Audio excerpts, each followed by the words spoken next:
우리 말씀을 보겠습니다. 우리 말씀은 시편 81편 1절에서 16절 말씀까지 같이 읽도록 하겠습니다. 오늘 이 말씀을 가지고 복종하는 척하지 말라, 복종하는 척하지 말라라는 제목으로 같이 은혜를 나누기를 원합니다. 오늘 시편을 통해서 찬양이라는 것은 어떻게 하는 것이며 또 하나님의 말씀을 듣는 것이 얼마나 중요한지에 대해서 같이 말씀을 나누기로 합니다. 찬양은 어떻게 불러야 합니까? 우리가 모일 때마다 예배할 때마다 찬양을 하는데요. 오늘 이 시편의 말씀을 통해서 몇 가지 찬양에 대한 지침을 우리에게 가르쳐주고 있습니다. 첫째는 기쁨으로 찬양하라라고 말을 하고 있습니다. 둘째로는 즐겁게 소리를 지르라라고 말하고 있습니다. 1절의 말씀을 보게 되면 우리의 능력이 되시는 하나님을 향하여 기쁘게 노래하며, 찬양을 할 때는 하나님을 향하여서 기쁨으로 노래하라라고 말하고 있습니다. 그래서 우리가 찬양할 때는 기쁨이 넘치는 거죠. 그리고 야곱의 하나님을 향하여 즐거이 소리 칠지어다라고 말을 하고 있어요. Shout out, 큰 소리로 찬양하라라고 말을 하고 있습니다. 찬양의 기쁨이 있으면 저절로 소리가 커지죠. 당연하죠. 기쁨이 넘치는 찬양을 할 때 우리 마음속에 소리가 커지고 또 하나님의 은혜가 넘치는 줄 믿습니다. 이렇게 큰 소리로 기쁨으로 찬양할 때 하나님으로부터 힘을 얻습니다. 하나님께 힘을 얻는 방법은 무엇입니까? 기쁨으로 큰 소리로 찬양하는 것입니다. 우리가 찬양하는 것은 무엇을 주로 찬양하는 것입니까? 하나님께서 우리에게 행하신 구원의 역사를 찬양하는 것입니다. 그 구원의 역사를요, 우리가 슬프게 찬양할 수 없죠. 작게 찬양할 수 없습니다. 하나님께서 우리를 구원하신 그 구원의 역사를 큰 소리로 기쁘게 찬송하시는 저와 여러분 되시기 바랍니다. 그 다음에 세 번째로는 찬양은 가사가 있어야 된다라고 말을 합니다.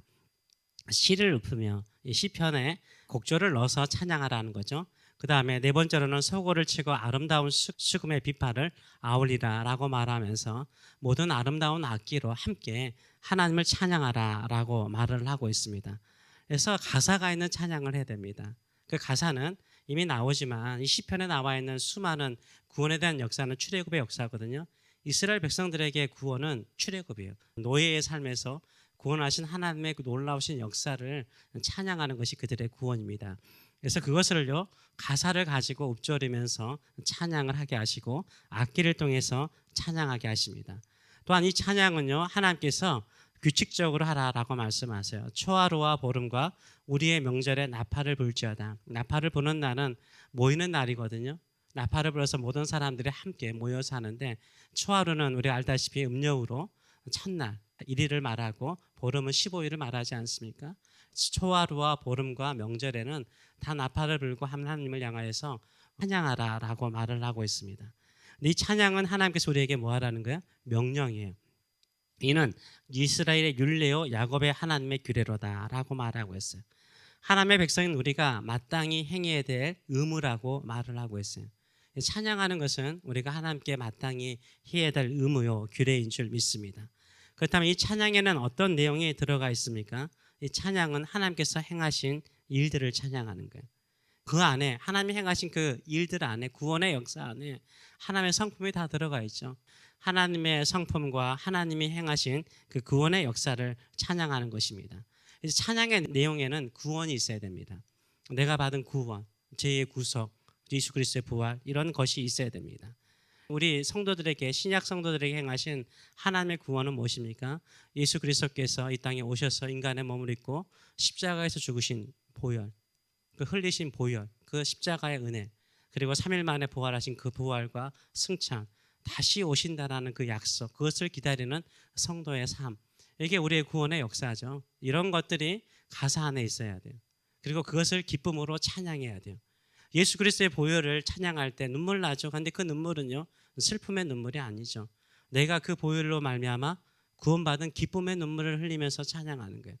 예수님께서 다시 오실 것은 우리가 지금 살고 있는 인생의 모든 문제를 풀어주시기 위해서, 위로하시기 위해서 오신다는 그 구원의 역사이기 때문에 기쁨으로 찬양을 해야 되는 줄 믿습니다. 그래서 그런 마음을 가지고 찬양하시는 저와 여러분 되시길 축원합니다. 이스라엘 백성들에게 구원의 역사는 뭐라고 말했습니까? 출애굽의 역사예요. 계속해서 출애굽의 역사를, 가사를 가지고 시편을 통해서, 부르게 함을 통해서 그들이 누구인가를 끊임없이 알게 하였습니다. 그래서 시편 81편도 출애굽의 역사를 기억하면서 하나님을 찬양하게 합니다. 하나님께서 이스라엘 백성들에게 행하신 그 구원을 찬송하면서 기억하게 만듭니다. 그러면 출애굽의 역사는 어떤 내용입니까? 5절부터 보게 되면 하나님이 애굽 땅을 치러 나가시던 때에 요셉의 족속 중에 이를 증거로 세우셨도다. 거기서 내가 알지 못하던 말씀을 들었나니. 이 알지 못하던 말씀이 뭡니까? 하나님의 말씀이죠. 하늘로부터 내려온 하나님의 말씀이죠. 그래서 하나님께서 말씀하시길 6절을 보게 되면 이르시되 내가 그의 어깨에서 이스라엘 백성들의 어깨에서 짐을 벗기고 그의 손에서 광주리를 놓게 하였도다라고 말하고 있어요. 그들이 노예로서 살고 있는 그 모든 무거운 짐을 하나님께서 자유케 하셨다라고 말하고 있어요. 이 광주리는 뭡니까? 이 광주리는 물건들을 옮기는 거죠. 돌이라든가 여러 가지 지푸라기를 모아서 옮기는 그 모든 광주리를 하나님께서 놓게 해서 자유케 하셨다라고 말을 하고 있어요. 내가 그 일을 이루었다라고 하나님께서 말씀하시고 네가 고난 중에 부르짖음에 내가 너를 건졌고 우레소리의 은밀한 곳에서 내게 응답하였으며 하나님께서 이스라엘 백성들의 그 부르짖는 소리에 응답하시고 구원하셨잖아요. 무리바 물가에서 너를 시험하였도다. 이 무리바는 반석에서 물을 내시는 사건이 일어난 곳 아닙니까? 이스라엘 백성들이 물이 없음으로 인해서 불평했던 그 일들을 언급하고 있습니다. 이스라엘 백성들이 어떻게 구원받았는가? 애굽에서 노예로 살고 있을 때 하나님께서 그들의 모든 짐들을 그 광주리를 놓게 하시고 자유케 하셔서 하나님의 백성으로 삼으셨다라고 말을 하고 있어요. 그러면 하나님의 백성들은 어떻게 살아야 됩니까? 8절은 이렇게 말합니다. 내 백성아, 내 백성이라고 부르잖아요. 이스라엘 향하여서 내 백성아, 내가 구속한 나의 백성들아, 뭐 하라고요? 들으라. 예, 쉐마죠, 쉐마. 들으라, 쉐마요. 내 백성아, 들으라. 내가 내게 증언하리라. 이스라엘아, 내게 듣기를 원하노라 라고 말하고 있어요. 하나님의 백성이라면 가장 먼저 해야 되는 것은 뭡니까? 듣는 것이에요. 하나님께서 말씀하신 것을 듣는 저와 여러분 되시길 축원합니다. 하나님의 말씀을 듣는 것이 우리의 일입니다. 잘 듣는 사람이요 우상을 숭배하지 않아요. 잘 듣지 않으면 우상을 숭배하기 전에죠. 너희 중에 다른 신을 두지 말며 이방 신에게 절하지 말지어다. 하나님의 백성은 어떻게 됩니까? 하나님만을 섬기는 거예요. 그러면서 하나님의 말씀을 듣는 사람은 어떤 자세를 취해야 되는가? 그 다음 구절이 설명을 해주고 있습니다. 나는 너를 애굽에서 인도하여 낸 내 하나님이라, 여호와 내 하나님이라 라고 말하고 있어요. 너희를 구원하신 하나님이라 라고 말씀하시면서 하시는 말씀이 뭡니까? 네 입을 크게 열라 내가 채우리라 라고 말씀하세요. 내 입을 크게 열라 내가 채우리라 라고 말씀하세요. 하나님의 말씀을 듣는 사람은요 어떤 사람이에요? 하나님을 향해서 입을 크게 여는 사람이에요. 하나님께서 채우실 것을 믿기 때문에 입을 열는 사람이에요. 세상의 이방 신들을 향해서 입을 크게 여는 게 아니라는 거예요. 하나님을 향해서 크게 여는 사람이라는 거예요. 하나님의 말씀에 집중해 듣는 사람은요 입을 크게 여는 사람이에요. 제가 저번에도 말씀드린 것처럼 저도 시골에 살다 보니까 제비가 오잖아요. 우리도 이게 지붕이 있으면 이 토방 마루 위쪽에 기둥이 있는 그 그쪽에 항상 매년 제비들이 왔어요. 같은 제비인지는 모르겠어요. 제비가 와가지고 막 더럽히죠. 얼마나 집을 짓잖아요. 집을 지을 때 흙, 지푸라기 가져와서 얼마나 더럽히는지 몰라. 좀 없었으면 좋겠다. 이렇게 생각이 들 정도로 제비 집을 짓죠. 짓고 난 다음에 알을 낳죠. 알을 낳고 난 다음에 드디어 울기 시작하죠. 얼마나 시끄럽게 우는지 지금도 그 상상만 해도 그 제비 새끼 우는 소리가 지금도 귀에 쟁쟁을 해요. 보통 한두 마리 안 낳죠. 7, 8마리, 많으면 10마리 막 그 집이 무너질 것 같아요. 애들이 또 크면 새끼들이 크면 얼마나 커집니까? 근데요 애들이 조용해요. 울지 않아요. 거기에 조용히 있어요. 새끼들이 어미새가 먹이를 가지고 오는 순간부터 어떻게 해요? 얼마나 우는지 몰라요. 울 때 어떻게 울죠? 입 벌리면서 울어요. 아실 거예요. 아마 시골에 사신 분들은 입을 크게 벌리고요. 어미새가 오면요 입을 크게 벌리면서 울어젖혀요. 나도 달라고. 먹이를 달라고 입을 크게 열어요. 입이 찢어질 정도로 열어요. 근데요 왜 열어요? 어미새가요 이 새끼에게 나쁜 거 주겠습니까? 좋은 거 주죠. 그렇잖아요. 엄마가 어떤 거 가져와도 어떤 지렁이 가져와도 어떤 먹이를 가져와도 다 먹겠다라는 마음을 가지고 새끼 제비들이 입을 벌려요. 그 입 벌리는 것에 어미새는 다 주잖아요. 이게 우리 마음이죠. 하나님께서 어떤 것을 채워주시든지 저는 다 받아들이겠습니다. 이런 마음이 복된 마음인 줄 믿습니다. 하나님께서 채워주시는 그 은혜를 사모하는 마음으로 나가시는 저와 여러분 되시길 축원합니다. 그래서 어떤 분들은 그러더라고요. 7, 8마리 저렇게 새끼 제비들이 있으면 엄마는 고민될 거 아니에요. 다 입 크게 벌리는데 누구에게 줄까? 순서를 정해서 어느 쪽부터 좌측으로 갈까? 근데 이게 애들이 또 옮기잖아요. 그러니까 어떻게 알고 줄까? 순서를 정해서 줄까라는 생각을 하는데 어떤 분은 재밌게 해석을 하시더라고요. 입을 제일 크게 여는 새끼에게 준대요. 왜냐하면 그만큼 간절하기 때문이죠. 간절하면 간절할수록요 입을 크게 열죠. 그러니까 어미새가 올 때 간절하면 간절할수록 더 준다라고 해석을 합니다. 마찬가지입니다. 우리도 하나님을 향하여서 입을 크게 여시길 축원합니다. 간절한 마음으로 사모하고 나가시기 바랍니다. 하나님이 채워주실 줄 믿습니다. 하나님이 채워주실 줄 믿습니다. 그런데 입을 열지 않는 사람들이 있어요. 하나님을 향해서 입을 열지 않는 사람들이 있어요. 이 사람들은 뭐예요? 자기의 생각대로 자기의 고집대로 신앙생활을 하려고 하는 사람들이 있어요. 11절의 말씀을 보게 되면 내 백성이 내 소리를 듣지 아니하며 이스라엘은 나를 원하지 아니하였도다. 하나님을 원하지 않았대요. 하나님께서 나에게 부르짖으면 내가 다 채워주겠다는데 나를 믿고 나가면 내가 다 채워주겠다라고 말하는데 하나님, 나를 채워주는 하나님을 원하지 않아요. 12절의 말씀을 보게 되면 그러므로 그 마음을 완악한 대로 버려두어 그의 임의대로 행하게 하셨도다. 생각해 보세요. 내 뜻대로 내가 원하는 대로 되는 것이요 복이라고 생각하시면 안 돼요. 내가 내 욕심대로 내 고집대로 살고 신앙생활 하는데 잘 돼요. 저주예요. 하나님께서 버려두신 것이 저주라고 말씀해요. 오히려 내가 내 뜻대로 내 고집대로 막 되는 것이 이상하게 여겨야 돼요. 혹시 나를 하나님께서 막지 않고 그냥 버려두신 건 아닌가? 진정으로 복된 사람은 어떤 사람이에요? 내 고집대로 내 뜻대로 이루어지는 신앙생활이 아니죠. 하나님의 말씀대로 사모하고 그 어려움 중에도 하나님을 찾게 만들어서 하나님을 구하게 만드는 것이 복된 인생이 되는 줄 믿습니다. 그런 마음을 가지고 나가시길 축원합니다. 우리가 진정으로 고집을 피우는 것은 뭡니까? 저는 그렇게 생각을 해요. 신앙생활하면서 나름대로의 신학이 생겨요. 나름대로의 철학이 생기더라고요. 사람들이 다 이야기 들어오면 각자 자기 나름대로의 뭐가 있어요? 신학이 있어요. 자기 나름대로 신앙의 자세와 태도와 자기 신앙이 옳은 신앙이라고 생각하는 경우가 참 많아요.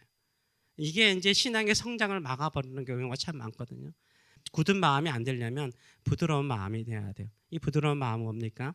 항상 하나님이 하시는 말씀에는 다 아멘 아멘 해야 돼요. 내 상식이나 내 경험이나 내가 배웠던 모든 이 철학과 맞지 않더라도 어떻게 해야 돼요? 경험에 맞지 않더라도요. 하나님께서 그렇게 말씀하시면 그대로 받아들여야 돼요. 이게 복된 마음이에요. 굳은 마음과 반대되는 마음이 뭡니까? 입을 열라고 그러잖아요. 입을 열면 내가 채워주시겠다는 거잖아요. 성경 말씀대로 그대로 말하면 그대로 믿으시는 저와 여러분 되시길 축원합니다. 하나님께서 이렇게 저렇게 축복해 주시겠다고 말하면 받아들이셔야 돼요. 내가 너무 고상한 척하지 마세요. 어떤 분이 말씀하신 것처럼 하나님보다 더 거룩한 척하지 마시기 바랍니다. 우리는 하나님이 주시면 감사하는 거예요. 그것을 통해서 하나님의 복을 나누시는 저와 여러분 되시길 축원합니다. 그러면서 두 번째로 다시 말하기를 뭐라고 말합니까? 강조하는 거. 쉐마, 내 백성아 내 말을 들으라. 이스라엘아 내 도를 따르라. 하나님의 길과 하나님의 방법을 따르라는 거예요. 너의 완악한 마음으로 가지 말고 내가 가르쳐주는 그 길과 그 방법을 따라 살라라고 말씀하세요. 제발 좀 들어라 라고 말씀하세요. 그러시면서 하시는 말씀이 뭡니까? 그리하면 내가 속히 그들의 원수를 누리고 내 손을 들어 그들의 대적들을 치리라. 첫 번째로는 하나님의 말씀을 들으면 하나님께서 채워주신다는 거예요. 우리 필요한 모든 것을 다 채워주신다라고 약속하시고, 두 번째로 하나님의 말씀을 들으면 하나님께서 우리의 대적들을 이기게 하신다는 거예요. 하나님이 우리 위해서 싸우신다라고 약속하고 있는 줄 믿습니다. 인생에 얼마나 많은 원수 같은 힘든 일이 있습니까? 우리가 싸우면 지죠. 당합니다. 우리는 그냥 끌려갈 뿐이에요. 하나님의 말씀을 듣고 그 말씀에 순종하면 하나님께서 싸우시는 줄 믿습니다. 하나님 우리에게 승리를 주시는 줄 믿습니다. 이런 믿음을 가지고 나가시는 저와 여러분 되시길 축원합니다. 또 이렇게 듣지 않는 사람이 있어요. 이 사람들은 말씀을 듣는데요, 척하는 사람이 있어요. 15절의 말씀을 보게 되면 여호와를 미워하는 자는, 하나님을 미워하는 자는 그에게 복종하는 체할지라도 그들의 시대는 영원히 계속되리라. 그들의 시대라는 말은 영어로 보기에는 퍼니시먼트라고 그러거든요. 그들의 멸망은 영원한 멸망이 될 것이라고 이야기를 하고 있어요. 이렇게 하나님을 미워하는 사람은요, 여기 이 본문에 나와 있는 이스라엘 백성들은 어떤 사람들이에요? 하나님의 백성들이잖아요. 믿음의 공동체 안에 있는 사람들이잖아요. 그 안에도 뭐가 있다고요? 하나님을 미워하는 사람이 있대요. 첫 번째는 하나님을 원하지 않는다고 그러잖아요. 두 번째로는 적극적으로 하나님을 미워한대요. 겉으로는 뭐예요? 하나님께 복종하는 척이에요. 하나님께 아부해요. 아첨해. 어떤 번역본에는 아첨한다라는 단어를 쓰더라고요. 하나님 앞에서는 막 내가 잘 믿는 척, 잘 믿는 척, 잘 믿는 척. 근데 속으로는요, 하나님을 의지하지 않아요. 하나님 믿지 않아요. 근데 왜 이렇게 경건하게 믿는 척 할까요? 누구에게 인정받고 싶어서요? 사람들에게. 예수님께서 가장 많이 이야기한 게 외식이잖아요. 바리새인들의 가장 큰 문제가 뭐예요? 하나님을 잘 믿는 척 주변 사람들에게 보여서 외식을 통해서 사람들에게 인정받죠. 사람들의 칭찬받고자 하고 사람들에게 인정받고자 하죠. 근데 그들의 속은 썩었죠. 하나님은 아시죠? 하나님은 절대 속지 않아요. 우리가 하나님을 믿는 척하면서 하나님 앞에서 진정으로 의지하지 않으면요, 그것은 하나님을 미워하는 것 같아요. 하나님을 미워하는 것 같아요. 하나님을 싫어하는 것 같아요. 그런 믿음의 삶이 아니라 하나님의 말씀에 순종하시는 저와 여러분 되시기를 축원합니다. 그러면 하나님께서 어떻게 축복하십니까? 또 내가 기름진 밀을 그들에게 먹이며 반석에서 나오는 꿀로 너를 만족하게 하리라 라고 말하고 있죠. 다양한 해석일 수 있는데요, 이 기름진 밀은 아마 광야에서는 뭐죠? 만나죠. 반석에서 나오는 꿀과 같은 생수의 물은 뭐죠? 반석에서 나온 물이죠. 이런 것으로 우리의 영혼을 만족시켜 주시는 줄 믿습니다. 하나님께서 우리에게 이루신 그 구원의 놀라운 일들, 예수 그리스도께서 우리를 위해서 십자가에 죽으시고 3일 만에 부활하시고 다시 오실 것을 기대하는 믿음의 성도로서 우리가 어떻게 살아야 됩니까? 하나님을 찬송하며 살아가시는 저와 여러분 되시길 축원합니다. 찬양할 때 기쁨으로 찬양하세요. 큰 소리로 찬양하세요. 목 아껴서 뭐 하겠습니까? 우리 큰 소리로 하나님께 찬양하고 내게 행하신 그 구원의 놀라운 일들을 감사함으로 기쁨으로 찬송하시는 저와 여러분 되시길 축원합니다. 하나님의 말씀을 들으세요. 입을 크게 열고 들으세요. 정말 하나님께서 채워주실 것이라는 믿음을 가지고 들으시는 저와 여러분 되시길 축원합니다. 인생의 모든 문제에 내가 싸우려고 하지 마세요. 잘 듣고 그 말씀에 순종하면 하나님께서 우리의 모든 대적을, 인생의 모든 문제를 풀어주실 줄 믿습니다. 이런 믿음을 가지고 주께 나가시는 저와 여러분 되시길 축원합니다. 기도하겠습니다. 살아계신 하나님 아버지, 은혜를 감사드립니다. 우리에게 행하신 이 구원의 놀라운 일들 우리가 늘 찬양하며 기억하기를 원합니다. 우리 주 예수 그리스도께서 흘리신 그 보혈을 찬양할 때마다 우리의 대적들은 물러나고 우리의 빈곤함은 예수 그리스도의 사랑과 행하시는 일로 인하여 풍족하게 채워지는 놀라운 역사가 일어날 수 있도록 은혜 도와여 주시옵소서. 예수 그리스도께서 사망과 죽음의 권세를 이기시고 부활하셨습니다. 그 믿음 가지고 살게 하여 주시옵소서. 그 믿음 가지고 주님을 향하여 입을 크게 벌리는 저희들의 삶들 되게 하여 주시옵소서. 사람의 내면을 보시고 마음속을 보시오니 외식적인 신앙생활이 아니라 정말 겉과 속이 똑같은 성도의 삶으로 하나님께 영광 돌리는 저희들의 믿음들 되게 하여 주시옵소서. 감사드리며 예수님의 이름으로 기도하옵나이다. 아멘.